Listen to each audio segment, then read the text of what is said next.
నమస్కారం ETV news కి స్వాగతం ముందుగా ముఖ్యాంశాలు వారంలో ఆంధ్రప్రదేశ్ పరిధిలోకి హ్యావ్లాక్ వంతెన రైల్వేకు 9.7 కోట్లు చెల్లించనున్న ప్రభుత్వం కేంద్ర సంస్థల ఏర్పాటుకు కసరత్తు ముమ్మరం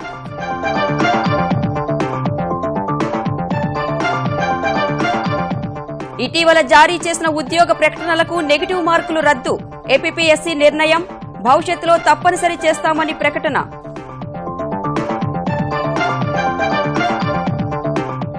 హైదరాబాద్ అవసరాలు తీర్చేలా శివార్లలో గిఫ్ట్ సిటీలు భూములిచ్చే వారికి స్థలాలు ఇస్తామన్న కేసీఆర్ దసరా కల్లా ఉప్పల్ భగాయత్ రైతులకు ప్లాట్లు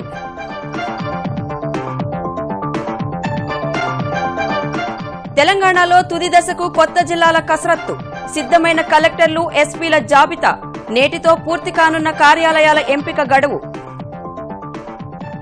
తెలుగు రాష్ట్రాల సాగునీటి ప్రాజెక్టులపై సంయుక్త పర్యవేక్షణ కమిటీలను ప్రకటించిన కృష్ణా బోర్డు ఇకపై నిరంతరం ప్రవాహ వివరాల నమోదు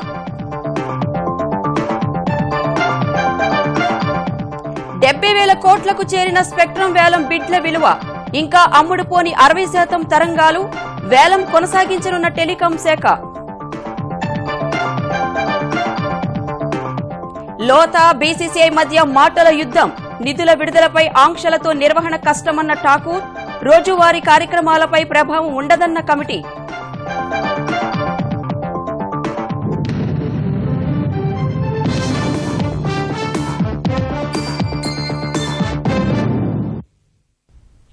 రాజమహేంద్రవరం హ్యావ్లాక్ బ్రిడ్జ్ త్వరలో ఆంధ్రప్రదేశ్ ప్రభుత్వ ఆధీనంలోకి రానుంది ఇందుకు రైల్వేకు 9 కోట్లు చెల్లించేందుకు ఏపీ సర్కార్ సిద్దమైంది నిఫ్ట్ ఐఐఎఫ్టీ జాతీయ ఆయుర్వేద సంస్థ సహా రైల్వే ప్రొటెక్షన్ ఫోర్స్ అకాడమీల కోసం భూ కేటాయింపులు చేసేందుకు చంద్రబాబు ప్రభుత్వం కసరత్తు చేస్తోంది నిధుల కేటాయింపుపై కేంద్రంతో సంప్రదింపులు జరుపుతోంది రాజమహేంద్రవరంలో గోదావరిపై ఉన్న హేవలాక్ బ్రిడ్జిని ఆధీనంలోకి తెచ్చుకునేందుకు 9,70,00,000 చెల్లించేందుకు ముఖ్యమంత్రి చంద్రబాబు పచ్చజెండా ఊపారు వారం రోజుల్లో ఈ ప్రక్రియ పూర్తి కానుంది ఆంధ్రప్రదేశ్కు మరిన్ని కేంద్ర సంస్థలు సాధించేందుకు ఏపీ సర్కార్ ప్రయత్నిస్తోంది జాతీయ ప్రాధాన్యం ఉన్న సంస్థల ఏర్పాటుకు భూములను గుర్తించి కేంద్రానికి ప్రతిపాదనలు సమర్పించినట్లు తెలుస్తోంది జాతీయ ఆయుర్వేద సంస్థ తిరుపతిలో ఏర్పాటు చేయబోతున్నారు మంగళగిరిలో తలపెట్టిన ఎయిమ్స్ వద్దే స్థలం కోసం ప్రయత్నించినా కుదరనందున తిరుపతిలో పెట్టాలని ప్రభుత్వం కోరింది కాకినాడ సెజ్లో ఏర్పాటు చేసే Indian institute of fair and trade కోసం 25 ఎకరాల భూమి కేటాయించారు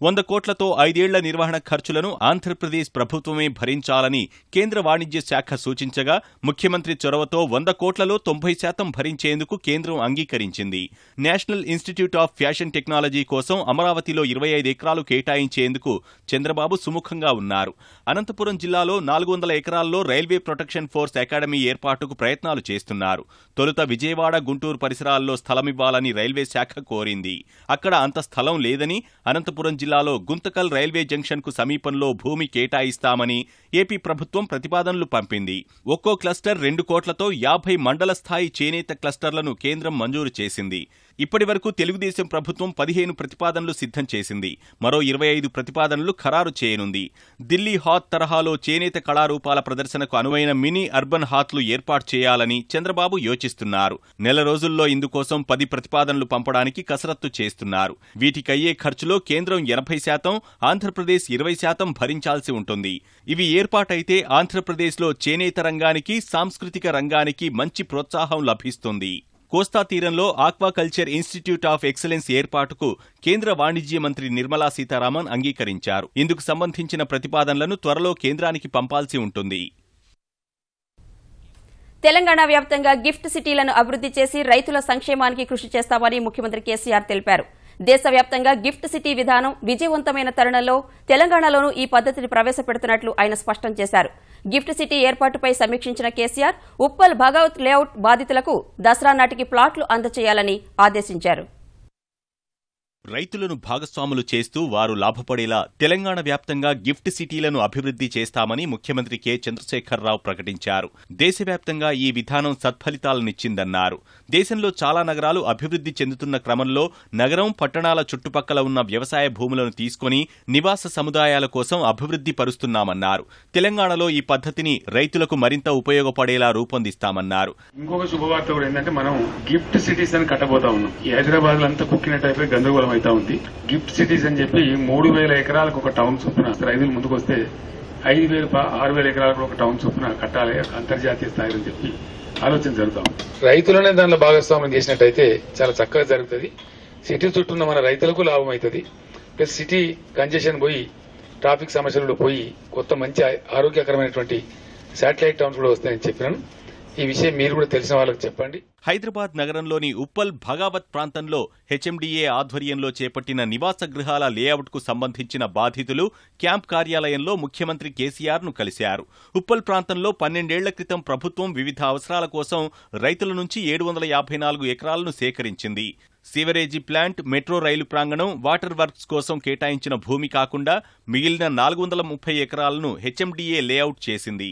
రైతుల భూమి తీసుకునే క్రమంలో ఎకరా భూమి కోల్పోయిన రైతుకు అభివృద్ధి చేసిన లేఅవుట్లో 1000 గజాల స్థలం ఇస్తామన్నారు. అయితే రైతులు ప్రభుత్వానికి అప్పగించిన భూమిలో 54 ఎకరాలు అర్బన్ అండ్ సీలింగ్ పరిధిలోనిదని తర్వాత తేలింది. దీంతో 1000 గజాలు ఇవ్వడం కుదరదని నాటి ప్రభుత్వం తేల్చి చెప్పింది. అది అర్బన్ ల్యాండ్ సీలింగ్ భూమి అని తమకు తెలియదని బాధితులు 12 ఏళ్లుగా ప్రభుత్వానికి మొరపెట్టుకుంటూనే ఉన్నారు. ఇదే విషయాన్ని కేసీఆర్ దృష్టికి తీసుకువెళ్లారు. సానుకూలంగా స్పందించిన ముఖ్యమంత్రి అర్బన్ ల్యాండ్ సీలింగ్ భూమిని ప్రభుత్వానికి అప్పగించిన రైతులకు కూడా 60% పరిహారం ప్రకారం ఎకరాకు 600 గజాల చొప్పున ఇవ్వాలని నిర్ణయించారు. పట్టా భూములున్న వారికి ఎకరాకు 1000 గజాల చొప్పున కేటాయించడానికి ఇప్పటికే నిర్ణయం జరిగినందున వారికి కూడా నివాస స్థలం కేటాయించి మార్కింగ్ చేయాలని ముఖ్యమంత్రి తెలిపారు. నివాస స్థలాలు అప్పగించే పని దసరాలోపు పూర్తి కావాలని మంత్రి కేటీఆర్, ఎంపీ మల్లారెడ్డిని ఆదేశించారు. దసరా నుంచే కొత్త జిల్లాలు, రెవెన్యూ డివిజన్లు, మండలాలు ప్రారంభం కావాలని లక్ష్యంగా పెట్టుకున్న తెలంగాణ సర్కార్ లక్ష్యానికి అనుగుణంగా చర్యలు తీసుకుంటోంది. ముసాయిదాలో ప్రకటించిన 17 కొత్త జిల్లాలకు అదనంగా సిరిసిల్ల, గద్వాల, జనగామ, ఆసిఫాబాద్, కూర్పుపై కేశవరావు నేతృత్వంలోని ఉన్నత స్థాయి కమిటీ రేపు నివేదికను ఇవ్వనుంది. నివేదిక అనంతరం పునర్వ్యవస్థీకరణ తుది నోటిఫికేషన్ను ప్రభుత్వం విడుదల చేయనుంది. పరిపాలనాపరమైన అంశాలపైన ముఖ్యమంత్రి కేసీఆర్ దృష్టి సారించారు. కొత్తగా వచ్చే జిల్లాలకు కలెక్టర్లు, ఎస్పీల జాబితా సిద్దమైనట్లు సమాచారం. జిల్లాలతో పాటే డివిజన్, మండల కేంద్రాల్లోనూ మొదటి రోజే కార్యాలయాలు ప్రారంభం కావాలని సూచించిన ముఖ్యమంత్రి డివిజన్ స్థాయిలో ఆర్డీఓ, డీఎస్పీ, మండల స్థాయిలో ఎంఆర్ఓ, ఎస్ఐ ఖచ్చితంగా ఉండాలని స్పష్టం చేశారు. అవసరమైతే పదోన్నతులు ఇవ్వాలన్న కేసీఆర్ ఆదేశాలకు అనుగుణంగా కొన్ని శాఖల్లో పదోన్నతుల ప్రక్రియ సాగుతోంది. కొత్త జిల్లాల్లో కార్యాలయాల ఎంపిక, మరమ్మతులు ఈ సాయంత్రంతో పూర్తి కావాల్సి ఉంది. అదనంగా ఏర్పాటు చేస్తున్న 4 జిల్లాలు, డివిజన్లు, మండలాలు తప్ప మిగతా చోట్ల కార్యాలయాలు సిద్దమైనట్లు తెలుస్తోంది.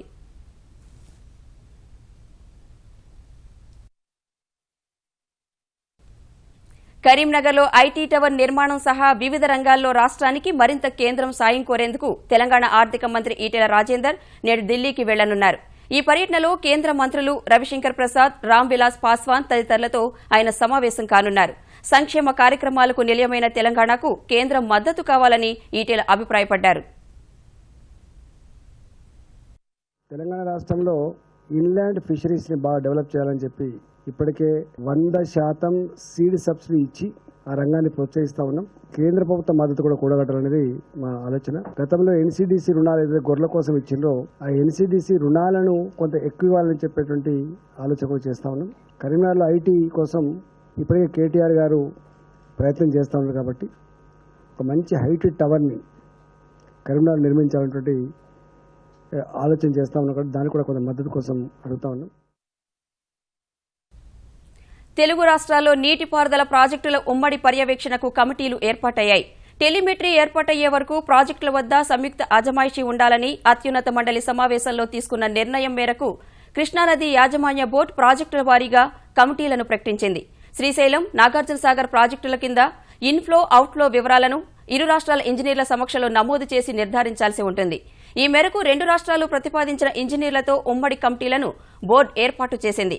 శ్రీశైలం ప్రాజెక్టులో భాగంగా Handrineeva, Sujala Sravanthi, Pothireddypadu head regulator, Srisailam dam, Kalwakurthy ఎత్తిపోతల వద్ద వివరాల నమోదును ఇరు రాష్ట్రాల ఇంజనీర్లు పర్యవేక్షిస్తారు.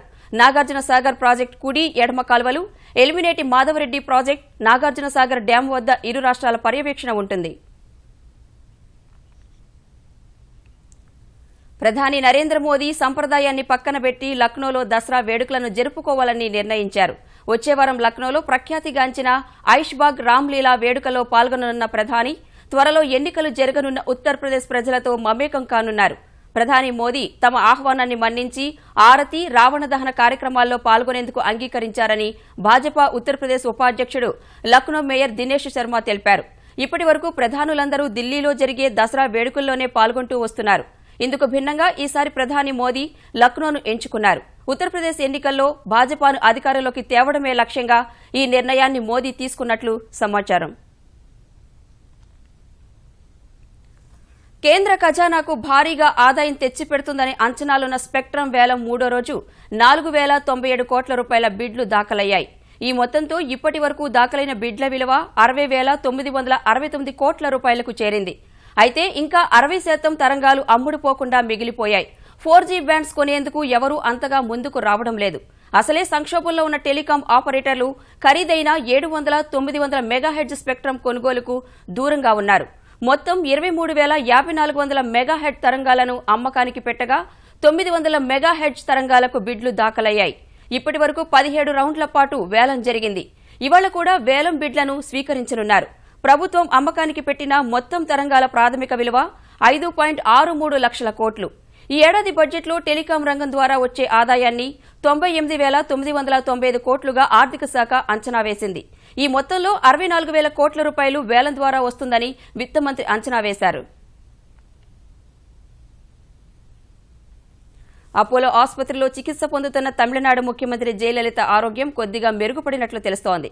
వరుసగా రెండో రోజు ఆమెకు వెంటిలేటర్ తొలగించి స్వయంగా శ్వాస తీసుకునే పరిస్థితి కల్పించారు.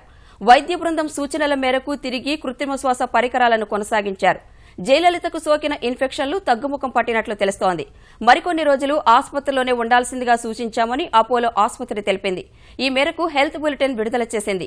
మరోవైపు జయ ఆరోగ్యం మెరుగుపడాలంటూ తమిళనాడు వ్యాప్తంగా అన్నాడీఎంకే కార్యకర్తలు, ప్రజలు ప్రత్యేక పూజలు చేస్తున్నారు. ఆసుపత్రి వద్దకు మంత్రులు, ఎమ్మెల్యేలు, కార్యకర్తలు పెద్ద ఎత్తున తరలి వస్తుండటంతో పోలీస్ బందోబస్తును పెంచారు. జయ ఆరోగ్య పరిస్థితిపై రాతపూర్వకంగా లేదా మౌఖికంగా వివరాలు అందించాలంటూ మద్రాస్ హైకోర్టు స్పష్టం చేయడంతో తమిళనాడు ప్రభుత్వం కోర్టుకు వివరాలు సమర్పించనుంది. పరిశ్రమలు అడ్డుకుంటున్న జగన్ వైఖరిని ప్రజాక్షేత్రంలో ఎండగట్టాలని తెలుగుదేశం నేతలకు ఆ పార్టీ జాతీయ అధ్యక్షుడు ముఖ్యమంత్రి చంద్రబాబు సూచించారు. ప్రత్యేక హోదా వస్తే పరిశ్రమలు, ఉద్యోగాలు వస్తాయని చెబుతున్న ప్రతిపక్షం దివి ఫార్మా, భోగాపురం విమానాశ్రయం, మచిలీపట్నం పోర్టును ఎందుకు అడ్డుకుంటుందో గట్టిగా ప్రశ్నించాలని దిశానిర్దేశం చేశారు. పోలవరం రాజధాని నిర్మాణానికి ఆటంకాలు సృష్టిస్తున్న వైనాన్ని నిలదీయాలని తెలుగుదేశం శిక్షణా తరగతుల్లో చంద్రబాబు సూచించారు. నాయకత్వ సాధికారత పేరిట విజయవాడలో జరుగుతున్న తెలుగుదేశం నాయకుల శిక్షణ తరగతుల్లో తొలి రోజు శాసనసభ్యులు బృందాల వారీగా చర్చలు జరిపి తాజా పరిస్థితులు విశ్లేషించారు. అభివృద్ధి నిరోధకంగా ప్రతిపక్షం మారుతోందని ఎక్కువ మంది నాయకులు అభిప్రాయపడ్డారు. అభివృద్ధిని అడ్డుకునేందుకు ప్రతిపక్షమే కేసులు వేయిస్తోందనే అంశంపై ప్రజలను చైతన్యపరచాలని నిర్ణయించారు. కేంద్రంతో రాజీ పడ్డామనే భావన ప్రజల్లో లేకుండా చూసుకోవాలని కొందరు ఎమ్మెల్యేలు అన్నట్టు తెలిసింది. కార్పొరేట్ పెట్టుబడుల్లో తొలి స్థానంలో ఉన్నామని, 15.8% పెట్టుబడులను సాధించామని తెలుగుదేశం జాతీయ అధ్యక్షుడు చంద్రబాబు తెలిపారు. గుజరాత్ 14% పెట్టుబడులతో రెండో స్థానంలో ఉందని, దేశంలో నెంబర్ 1గా ఆంధ్రప్రదేశ్ రూపొందుతుందనడంలో సందేహం లేదన్నారు. కష్టపడితే ఫలితాలు గొప్పగా ఉంటాయనడానికి 2.5 ఏళ్లలో నవ్యాంధ్ర సాధించిన వృద్ధి రేటే ఉదాహరణ అని చంద్రబాబు తెలిపారు. ప్రత్యేక హోదా వస్తే పరిశ్రమలు, ఉద్యోగాలు వస్తాయని చెబుతున్న ప్రతిపక్షం దివి ఫార్మా ఏర్పాటును ఎందుకు అడ్డుకుంటోందో ఎండగట్టాలని సూచించారు. ప్యాకేజీకి చట్టబద్ధత కల్పించడానికి చేస్తున్న కృషిని ప్రజల్లోకి తీసుకువెళ్లాలన్నారు. అక్టోబర్ 13, 14న జరగనున్న జనచైతన్య యాత్రలు విజయవంతం చేయాలని, ప్రత్యేక హోదా ప్యాకేజీపై స్పష్టతతో మాట్లాడాలని, విమర్శలను సమర్థంగా తిప్పికొట్టాలని చంద్రబాబు దిశానిర్దేశం చేశారు. యువతలో అపోహలు తొలగించి చేస్తున్న మంచిని గట్టిగా చెప్పాలని హితబోధ చేశారు. సీఎం డాష్బోర్డ్, సుపరిపాలన, కమాండ్ కంట్రోల్ కేంద్రంపై ఎమ్మెల్యేలకు, ఎంపీలకు, ఇన్ఛార్జీలకు హరిప్రసాద్ శిక్షణ ఇచ్చారు. ఎన్టీఆర్ భరోసా, వర్షపాతం, భూగర్భ జలమట్టం, వీధి దీపాలు తదితర వివరాలను ఎప్పటికప్పుడు సీఎం డాష్బోర్డులో ఎలా చూడొచ్చో వివరించారు. పోలవరం ప్రాజెక్టు పనితీరుపైన చర్చ జరిగింది. రుణాత్మక మార్కులు లేకుండానే ఇటీవల విడుదల చేసిన 10 ఉద్యోగ ప్రకటనలకు మూల్యాంకనం చేయాలని Andhra Pradesh public service commission APPSC నిర్ణయించింది. పరీక్షల్లో రుణాత్మక మార్కుల విధానాన్ని అమలు చేస్తామని విడుదల చేసిన ప్రకటనలో ఏపీపీఎస్సీ స్పష్టంగా తెలిపింది. అభ్యర్థి చేసే ప్రతి తప్పుకు 3వ వంతు మార్కులు తగ్గిస్తామని చెప్పింది. అయితే అభ్యర్థులకు అవగాహన లేకుండా ఈ విధానం అమలు సరికాదని భావించిన ఏపీపీఎస్సీ న్యాయ నిపుణుల సలహాతో రుణాత్మక విధానానికి స్వస్తి పలికింది. ఈ నిర్ణయాన్ని నవంబర్ మొదటి వారంలో నిర్వహించే అసిస్టెంట్ ఎగ్జిక్యూటివ్, అసిస్టెంట్ ఇంజనీర్ ఉద్యోగాలకు అమలు చేస్తారు. భవిష్యత్తులో జారీ చేసే ఉద్యోగ ప్రకటనలకు మాత్రం నెగిటివ్ మార్కుల విధానం అమల్లో ఉంటుందని ఏపీపీఎస్సీ చైర్మన్ పి. ఉదయభాస్కర్ చెప్పారు. ఇటీవల కురిసిన వర్షాలు, వరదలకు తెలంగాణలో భూగర్భ జలమట్టం గణనీయంగా పెరిగింది. ఈ మేరకు నివేదికను అధికారులు తెలంగాణ నీటిపారుదల శాఖ మంత్రి హరీష్ రావుకు అందించారు. రాష్ట్రంలో 9 ప్రాంతాలను ఎంపిక చేసుకుని భూగర్భ జలమట్టంపై అధ్యయనం చేయగా 8.42 మీటర్ల మేర భూగర్భ జలమట్టం పెరిగిందని గుర్తించారు. ఆదిలాబాద్ జిల్లా దిలావర్పూర్లో గత మేలో 12.04 మీటర్లకు పడిపోయిన జలాలు ఈ సెప్టెంబర్ నాటికి 3.12 మీటర్లకు చేరాయి. కరీంనగర్ జిల్లా హుస్నాబాద్లో 13.68 నుంచి 4.55, ఖమ్మం జిల్లా సుబ్లేళ్లో 10.12 నుంచి 4.62, మహబూబ్నగర్ జిల్లా మిడ్జిల్లో 24.31 నుంచి 22.50 మీటర్లకు నీళ్లు పెరిగాయి. సిద్దిపేటలో 17.85 మీటర్లకు అడుగంటిన జలాలు ఇప్పుడు 2.68 మీటర్ల లోతులోనే లభ్యమవుతున్నాయి. నల్గొండ జిల్లా బ్రాహ్మణ వెల్లంలో 18.57 నుంచి 8.94 మీటర్లకు, నిజామాబాద్ జిల్లా చేపూర్లో 20.30 నుంచి 10.06, రంగారెడ్డి జిల్లా కందుకూరులో 30.70 నుంచి 9.10, వరంగల్ జిల్లా రఘునాథపల్లిలో 14.19 నుంచి 9.55 మీటర్లకు భూగర్భ జలాలు పెరిగాయి. మిషన్ కాకతీయ ద్వారా చేపట్టిన చెరువుల పునరుద్దరణ కారణంగా జలమట్టం పెరిగినట్లు అధికారులు తెలుపగా మంత్రి హరీష్ రావు హర్షం వ్యక్తం చేశారు. కాపు రిజర్వేషన్లు సాధించే వరకు పోరాటం ఉధృతం చేస్తామని కాపు నాయకులు తెలిపారు. హైదరాబాద్ దస్పల్లా హోటల్లో సమావేశమైన నాయకులు గ్రామస్థాయి నుంచి జిల్లా స్థాయి వరకు ఐకాసలు ఏర్పాటు చేసి ముందుకెళ్లాలని నిర్ణయించినట్లు మాజీ మంత్రి ముద్రగడ పద్మనాభం వెల్లడించారు. అన్ని స్థాయిల్లోనూ ఐకాసలు ఏర్పాటైన తరువాత ప్రతి 15 రోజులకొకసారి వివిధ రూపాల్లో నిరసనలు వ్యక్తం చేయాలని నిర్ణయించినట్లు ముద్రగడ వివరించారు. ఇతరులు అనుభవించే కోటాను తగ్గించమని గాని అందులో చేర్చమని గాని కోరట్లేదండి. అందరూ అనుభవించగా మిగిలిన కోటాలోనే మా జాతికి రిజర్వేషన్ కల్పించమంటున్నాం. ఈ విషయంలో వెనుకంజ వేసే సమస్యే లేదు.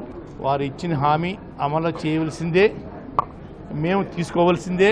తీసుకున్న వరకు మేము రోడ్డు మీదే ఉంటాం. తగు చర్యలు వెంటనే తీసుకుంటే మంచిదని కూడా వారికి సలహా ఇస్తా ఉన్నాం. రాయలసీమను రతనాల సీమగా చేయాలని చంద్రబాబు ప్రయత్నిస్తుంటే కరువు సీమగానే ఉండాలని వైకాపా అధినేత జగన్ ఆకాంక్షిస్తున్నారని ఆంధ్రప్రదేశ్ మంత్రులు ఎద్దేవా చేశారు. అసత్యాలు ప్రచారం చేస్తూ ప్రజలను తప్పుదోవ పట్టించేందుకు జగన్మోహన్ రెడ్డి ప్రయత్నిస్తున్నారన్న మంత్రులు ఒక్క అనంతపురం జిల్లాలోనే పెట్టుబడి రాయితీగా 550 కోట్ల రూపాయలు అందజేశామని గుర్తు చేశారు. పులివెందుల నియోజకవర్గంలో చీనీ తోటలకు కూడా చంద్రబాబు నాయుడు గారు నీళ్లిచ్చి ఆ చీనీ తోటలను కాపాడినటువంటి ఘనత తెలుగుదేశం ప్రభుత్వం చంద్రబాబు నాయుడు గారిది. మీ నాయన అధికారంలో ఉన్నారు, ఏనాడన్నా పులివెందులకు నీళ్లు ఇచ్చారా? ఒకసారి ఆత్మవిమర్శ చేసుకో జగన్మోహన్ రెడ్డి. చివరికి నీ సొంత నియోజకవర్గంలో కూడా చంద్రబాబు నాయుడు గారు నీళ్లిచ్చి కరువును పారద్రోలే కార్యక్రమాన్ని శ్రీకారం చుట్టి ముందుకు నడుస్తా ఉన్నారు. పంట నష్టపోయిన రైతులకు ఇవ్వాల్సిన 720 కోట్ల రూపాయల పెట్టుబడి రాయితీని వారికి ఇవ్వకుండా గుత్తేదారులకు మళ్లించడం సరికాదని తెలంగాణ పీసీసీ అధ్యక్షుడు ఉత్తమ్ కుమార్ రెడ్డి ఆక్షేపించారు. హైదరాబాద్ గాంధీ భవన్లో జరిగిన పీసీసీ కార్యవర్గ సమావేశంలో పాల్గొన్న ఆయన భారీ వర్షాలతో తెలంగాణలో 4.5 లక్షల ఎకరాల్లో పంటలు దెబ్బతిన్నట్లు చెప్పారు. రుణమాఫీపై ప్రభుత్వం ఇచ్చిన మాట నిలబెట్టుకునే విధంగా ఒత్తిడి తెస్తామని తెలిపారు. రైతు రుణమాఫీ ₹1,00,000 రుణమాఫీతో లాభం కంటే తెలంగాణ రైతాంగం నష్టం ఎక్కువ జరిగింది. ఈ అనిశ్చిత పరిస్థితుల్లో, ఈ అన్సర్టనిటీలో ఇన్స్టాల్మెంట్స్ బ్యాంకులు ఇంట్రెస్ట్ కింద సరి చేసుకోవడం, మరి ముఖ్యమంత్రి గారు స్వయాన శాసన సభ ఫ్లోర్ లో చెప్పిన మాట నిలబెట్టుకోకపోవడం, మొత్తం తెలంగాణలో రైతుల పరిస్థితి చాలా సంక్షోభం దిక్కుపోతుంది. ఈ ప్రభుత్వం వచ్చిన తర్వాత వ్యవసాయ ఉత్పత్తులు తగ్గిపోతున్నాయి. కొన్ని 50%, కొన్ని 30%, కొన్ని 20% పడిపోయాయి. కలియుగ వైకుంఠనాథుని బ్రహ్మోత్సవాలు కనువిందు చేస్తున్నాయి. ఈ ఉదయం స్వామివారు సింహవాహనంపై భక్తులకు అభయం ఇవ్వనున్నారు. సింహవాహనంపైనున్న శ్రీవారిని దర్శించుకుంటే సకల శుభాలు కలుగుతాయని భక్తులు నమ్ముతారు. అందుకే భారీ సంఖ్యలో దర్శనానికి తరలివస్తారని ఆలయ అధికారులు అంచనా వేస్తున్నారు. రాత్రికి ముత్యపు పందిరి వాహనంపై శ్రీవారు విహరిస్తారు. శ్రీదేవి భూదేవి సమేతుడైన మలయప్ప స్వామి శ్రీకృష్ణ అవతారంలో రుక్మిణి సత్యభామలతో కలిసి ఈ వాహనంపై భక్తులకు దర్శనమిస్తారు. మంగళవారం రాత్రి స్వామివారు హంసవాహనంపై సరస్వతి అవతారంలో తిరుమాడ వీధుల్లో విహరిస్తూ భక్తులకు కనువిందు చేశారు. అమెరికా అధ్యక్ష ఎన్నికల్లో 2 ప్రధాన పార్టీల అభ్యర్థుల మధ్య తొలి ముఖాముఖి తర్వాత ప్రజాదరణలో డెమోక్రాట్ హిల్లరీ క్లింటన్ తిరిగి పుంజుకున్నారు. రిపబ్లికన్ పార్టీ అభ్యర్థి డొనాల్డ్ ట్రంప్ కన్నా హిల్లరీ 4 పాయింట్లు ఆధిక్యంలో ఉన్నారని CBS news, the New York Times నిర్వహించిన సర్వేలో తేలింది.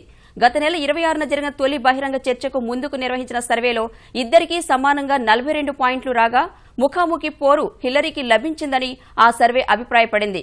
అమెరికాలోని అర్హులైన ఓటర్లలో 45% మంది హిల్లరీకి మద్దతు తెలుపగా 41% మంది ట్రంప్కు అండగా నిలిచినట్లు CBS news, the New York Times సర్వేలో వెల్లడైంది. అమెరికా ఎన్నికలకు సంబంధించిన అన్ని సర్వేల్ని విశ్లేషించే రియల్ క్లియర్ పాలిటిక్స్ సంస్థ కూడా హిల్లరీ స్వల్పంగా పుంజుకుని ట్రంప్పై 3.1 పాయింట్లు ఆధిక్యంలో కొనసాగుతున్నారని తెలిపింది.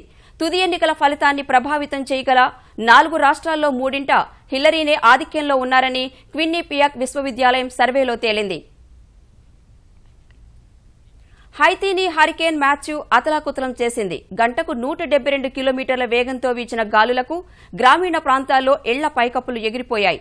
భారీ వృక్షాలు నేలకూలి రవాణాకు, విద్యుత్ సరఫరాకు తీవ్ర అంతరాయం వాటిల్లింది. భారీ వర్షానికి నదుల్లో నీరు మహోగ్రంగా ప్రవహిస్తోంది. ప్రమాదకర కేటగిరీలో 4వ స్థాయికి చెందిన హరికేన్ మాథ్యూ దాటికి భారీ సంఖ్యలో ప్రజలు నిరాశ్రయులయ్యారు. సంస్కరణల అమలుపై బీసీసీఐ జస్టిస్ లోథా కమిటీ మధ్య విభేదాలు మరింత తీవ్రం కాగా భారత్ న్యూజిలాండ్ టెస్ట్ సిరీస్ కొనసాగింపుపై గందరగోళం నెలకొంది. రాష్ట్రాల క్రికెట్ సంఘాలకు భారీ మొత్తంలో నిధులు చెల్లించొద్దని జస్టిస్ లోథా కమిటీ బ్యాంకులకు సూచించడంపై బీసీసీఐ తీవ్రంగా స్పందించింది.